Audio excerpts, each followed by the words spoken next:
Hello there, this is Rom Wills coming back at you with yet another podcast. The Church Game. Let me first shout out one of my supporters who requested this topic, LaTroy Hepburn, right? Wanted my thoughts on women in the church, right? I'm going to tell you what, you generally get three types of women in the church, right? And this is regardless of whether they're single or married, right? Three types.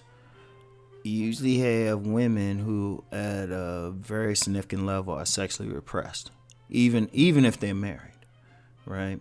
They're sexually repressed, right? Because if they have a belief that there's somehow some sin, if they have a fear of sinning because of having sex, and they had this before they got married, they still don't necessarily open up when they get married. In fact, they might be the same way. Let me explain this, right? Let me explain why this is the case. You know, they repress. So they even if they get married, they stay repressed. Why is that? Because who do they marry? If they that type of woman who feel like that they should be shouldn't have sex before marriage. Some manage to make it until marriage. But then you have you have some more who might have had limited sex, felt guilty about it, so they try to limit it, right? A woman like that isn't going to, if she gets married, she ain't going to marry that dude who's going to handle her about sex. She going to typically marry a dude who's sexually repressed himself in the church. And I've known of these cases. You know, they get that good guy who's not going to bother them, respect them, yada, yada. So you got two sexually repressed people. It don't really change up just because they get married. You know, my favorite example of that is if you have a person who's adamant about against killing people, feel like it's wrong, and you somehow draft them and put them in the army and they can't get out, become a conscientious objector or something like that, even though we don't have drafts, but just go with me on this analogy. You put a gun in their hands, they still not going to kill anybody. Like during warfare, there's a lot of soldiers, they just spray the gun. They don't know, they not doing any precise shots. They might happen to hit somebody, but if they not going to be like killers. And that's the same thing with sex. So in the church, you're going to have a lot of repressed women, even if they marry. They might look good on the surface, but they ain't getting down in the bedroom, or it's very pedestrian. And I actually know folks like this, or they almost in a sexless marriage. There's a lot of people, if they up in the church, married couples, they are pretty much in a sexless marriage because they never dealt with the sexual repression. So you got that one. And that's just the married ones. And then the single ones, just plain repressed. All right? And then you have what I would call the normals. Like the normal women, those are the type who probably got down on a normal basis or something, or conveniently ignored any church prohibitions against premarital sex, right? Something like that. Or, they got quote unquote saved later on in life or something. It's 1,000 things, but their sex life is normal. And they dealing with a normal dude. So, they happy. In fact, like married church couples, particularly in the Christian church, whatever denomination, married Christian couples who keep their sex life up, probably the happiest folks on the planet. Seriously, they just be some happy folks. Those like, especially in the black community, you see those women, those church women, be in their 50s smiling all the time. That's because their husbands is throwing it down still if they married. Now, but, and that's normal. And they usually good, fair-minded and stuff. But then you get into the underworld. That's like the third type of, because you get a lot of church women, right? They still gonna have sex. However they justified or whatever, they still getting down, right? They still doing their stuff. They the type of women who they be in a club on Saturday night, be in a church Sunday morning. And I told this story before. I remember I was driving someplace on a Sunday morning. I saw so many like fine ass sisters coming out of this It was like one of those churches that used to be a school or something. You know how some of these churches, they get some abandoned building or something. It used to be a grocery store, turned it into a church. It was one of those joints. You had so many sisters coming out there in miniskirts and stuff. I almost joined right there on the spot. It would be like, I found Jeebus. Be like, yeah, get your hand up in the air and stuff. Y'all know how you do. Shit. I was like, that's like, damn, they got clubs on. That's how they would look. I was like, they got clubs on Sunday morning. Shit. But see, you got a lot of women on that underworld stuff. Because, it's interesting. When I first started selling, the second place I sold my book, Nice Guys and Players, was at an expo. It was a black expo.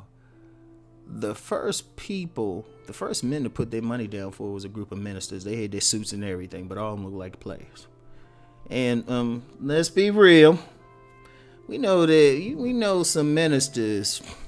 Y'all know undercover. Ministers, deacons, elders, ushers, and whatnot.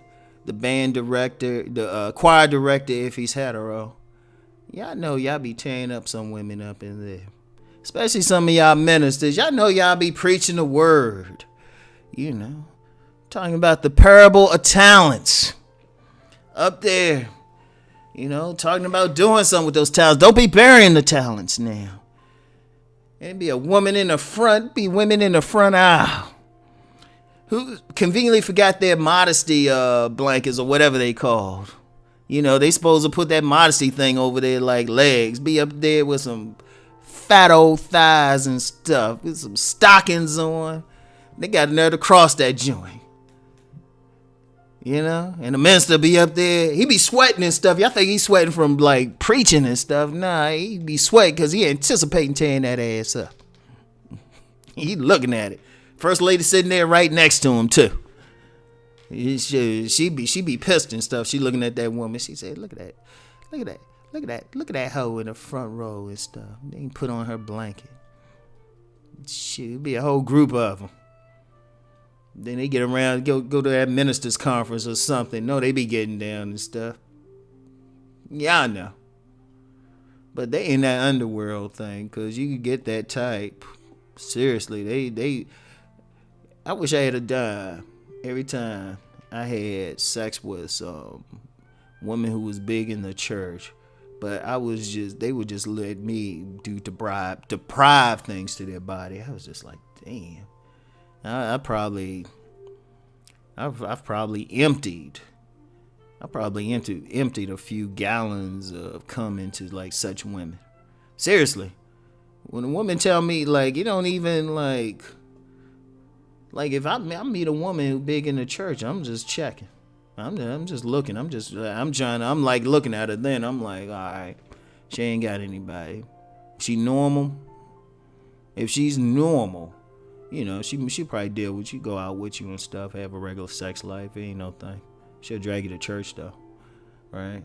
Repressed, well, I just say, hey, how you doing? I don't even bother with them. But underworld, oh man, serious, they the main ones. Like those, yeah, you meet them. If you a fella, you trying to deal with one of them, your biggest thing you gotta be is discreet. And don't point out to her that, there was nothing in the Bible about her sucking dick. Don't point out those little things. Don't bring that up. But seriously, because I wish I had a dime every time I dealt with some woman big in church and stuff, talking about how much they into God. Oh God. Man, they doing some superhead stuff. I wish I had a dime. God. I wouldn't have to do this, man. Y'all wouldn't even heard about me. Cause Rob would be I'd be like traveling the world or something. Probably going to some church conventions or something. Seriously. It's and it really is, especially the ones in the underworld, especially. I mean, don't let that stop you if you a fella. Now, if you a repressed type of guy yourself, you ain't gonna see that. In fact, that's why you see some of those women, they be the guys that you actually see them with, if it ain't the minister. Because trust me, the ministers, they up there. Like this joke I said before, I always remember it. Right? Somebody we were talking one time, people be saying that thing, pimps in a pulpit. Man, that's an insult to pimps, man. Don't even compare them, man. Ministers are worse. I know some ministers, if they ever listen. Well, I know I probably got some ministers listening to me because they got some game on them. But some of the stories I've got from ministers themselves, I feel like, damn.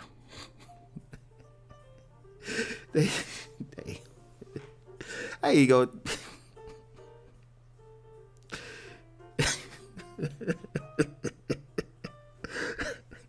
I'm gonna tell this what I don't give. You know what? If I can remember this dude's last name, you know how you ain't see somebody, you know him if you see him by face.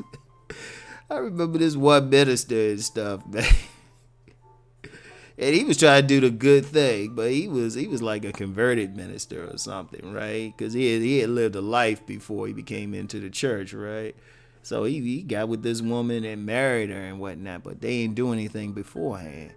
And then I remember he came to me, he said, Rom, I'm gonna divorce her, man. And I was like, why you gonna divorce her? And he was like, she didn't want to have sex with me no more, right? And this was about a week after the honeymoon, right?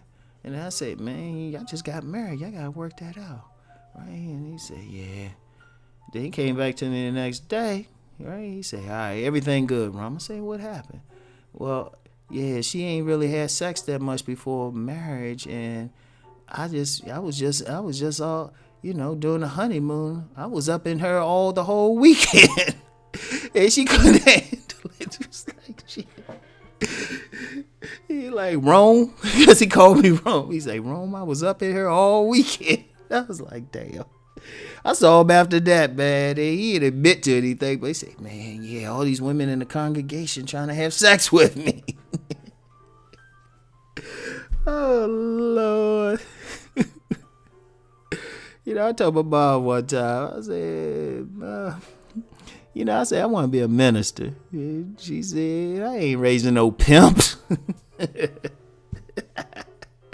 I'm sorry, y'all. I'm sorry. I should have even did this subject. I'm still upload it though. I should even did it, man. Oh man, just a love of Parkers. Oh my God.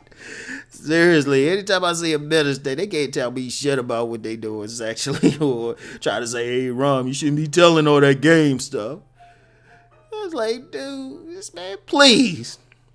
You probably just mad because I got a bigger audience than you to talk about, K. You probably got more than me. You got to fake it like shit. Seriously. I'm sorry, I can't fuck with no fucking. I can't take no minister. I know too many. They some players, man. Shoot. Hey, if for whatever this reason, this YouTube and every other thing don't work out, I'm gonna be a minister.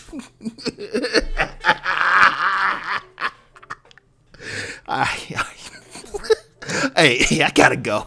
I got the vapors.